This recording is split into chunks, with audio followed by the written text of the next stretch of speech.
We've recently found out about a catastrophic group chat putting our nation's security at risk. Now, you might think I'm talking about the Signal group chat where senior Trump officials, including our Secretary of Defense Pete Hegseth, the Director of Intelligence, the CIA Director J.D. Vance, among other high-ranking security and intelligence officers, were discussing war plans, coordinating an airstrike in a free, open-source messaging app.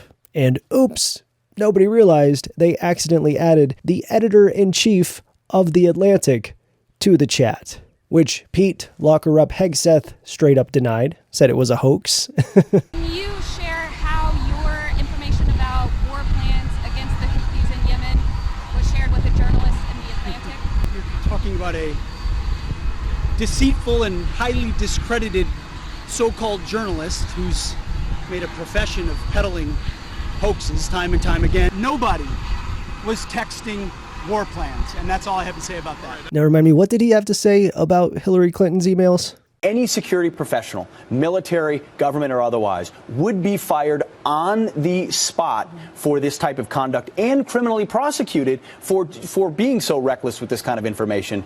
The fact that she wouldn't be held accountable for this, I think, blows the mind of anyone who's held our nation's secrets dear. Right. Multiple other officials, including Tulsi Gabbard, lied under oath about the chats. But you're saying that was not part of the conversation? To my knowledge. The precise operational issues were not part of this conversation? Correct. My answer yesterday was based on my recollection, or the lack thereof, on the details that were posted there. So it's your testimony that less than 2 weeks ago, you were on a Signal chat that had all of this information about F-18s and MQ-9 Reapers and targets on strike, and you in that 2-week period simply forgot that that was there. That's your testimony? My testimony is I did not recall the exact details of what was included there. That was not your testimony. Your testimony was that you were not aware of anything related to weapons packages, targets, and timing. And nobody got charged with perjury. Nobody resigned. Trump said nobody's getting fired for this. But you know who did get fired? Over 100 queer intelligence officers for participating in LGBT work chats. So that is the group chat we are talking about today, the scandalous transgender sex chats. And why wasn't I invited? Who forgot to send me the link? Now, I'm sure many have been scandalized by this story because the majority of coverage comes from right-leaning news sources who have framed it in a very shocking, almost unbelievable way. I honestly can't even read most of these out loud on YouTube. Like, just saying these headlines would get this video restricted, but there's a lot of mention of explicit, obscene chats.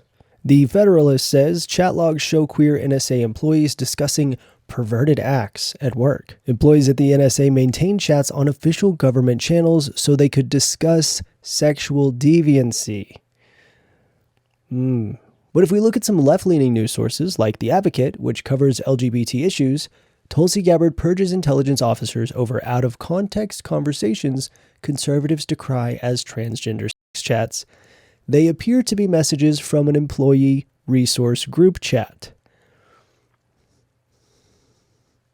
Pink News, another LGBT platform, says NSA staff accused of sex chats at work, they were just discussing LGBTQ plus issues. Right.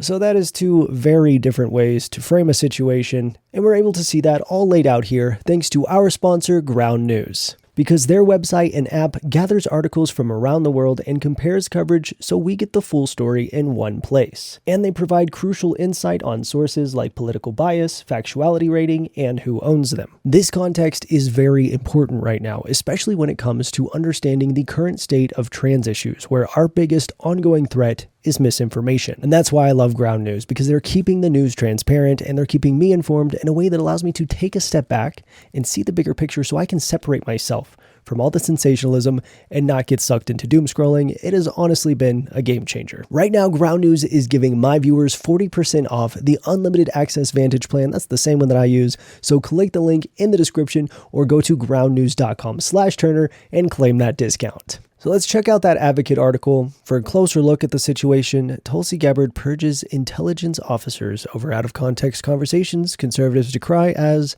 Transgender sex chats. President Donald Trump's Director of National Intelligence, Tulsi Gabbard, who famously lied under oath about her own group chat, has fired more than 100 intelligence officers after far-right activist Christopher Rufo published what appear to be selectively framed excerpts from years-old employee resource group conversations in the intelligence community. Right.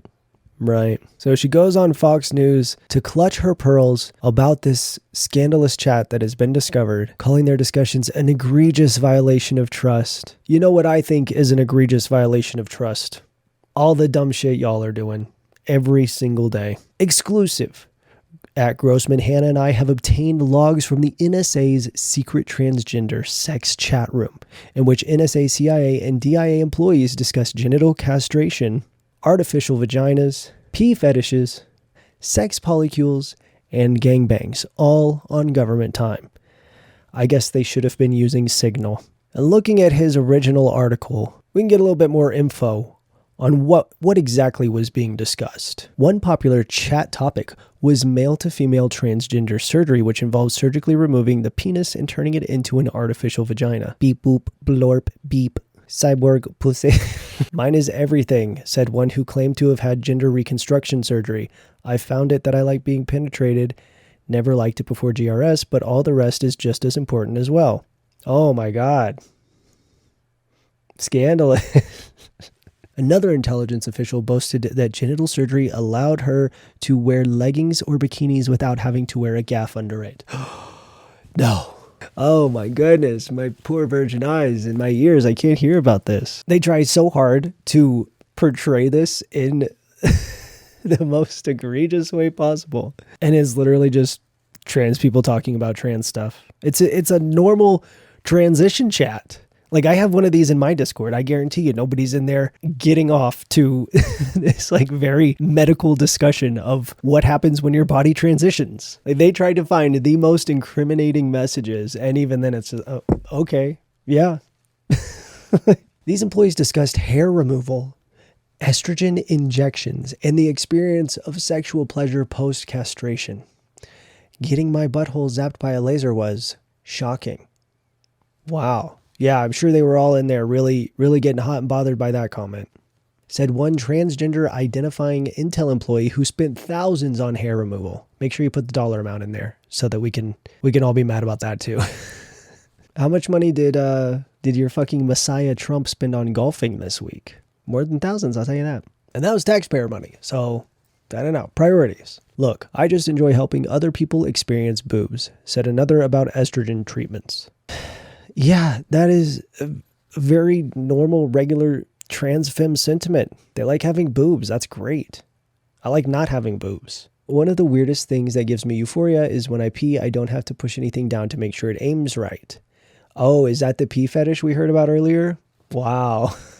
Please, I can't take any more of this. It's too lewd. So yes, literally just discussing regular transition and trans experience stuff, but that is viewed and portrayed as sexual deviancy, as perversion, as kinks and fetishes, because that is how they view just the existence of trans people. These revelations, yes, this is a huge revelation. We cracked this one wide open, didn't we?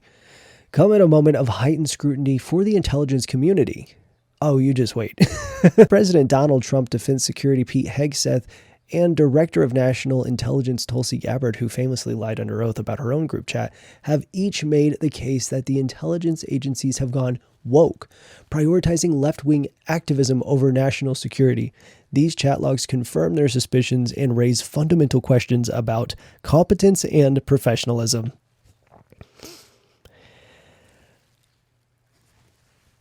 I mean, it's like beyond satire. You can't write this shit. According to our sources, yep, I've got it incoming from the source, these sex chats were legitimized as part of the NSA's commitment to diversity, equity, and inclusion. No, not DEI.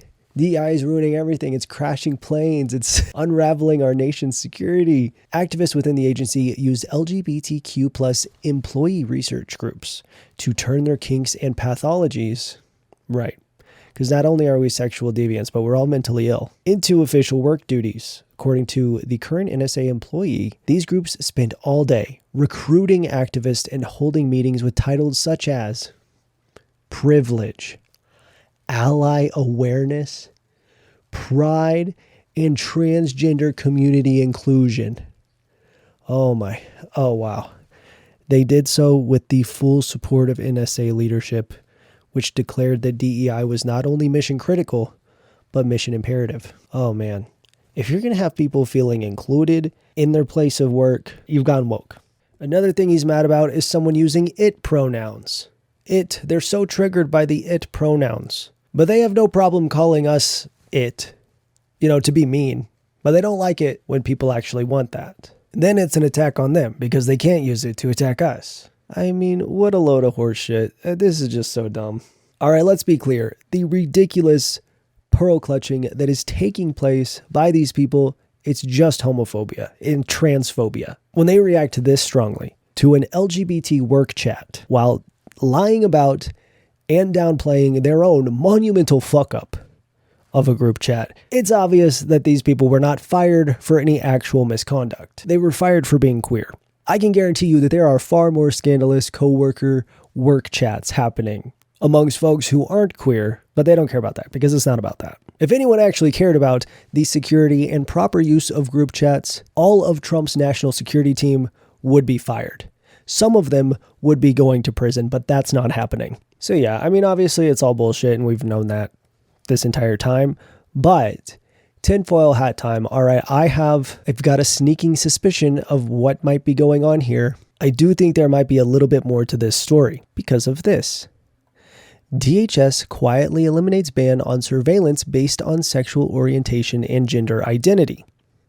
The Department of Homeland Security has eliminated policies preventing the investigation of individuals or groups solely based on their sexual orientation or gender identity, right? I'm connecting the dots, I'm putting it together. They fire all of the queer intelligence officers and then change the rules so that they can now spy on people for being queer.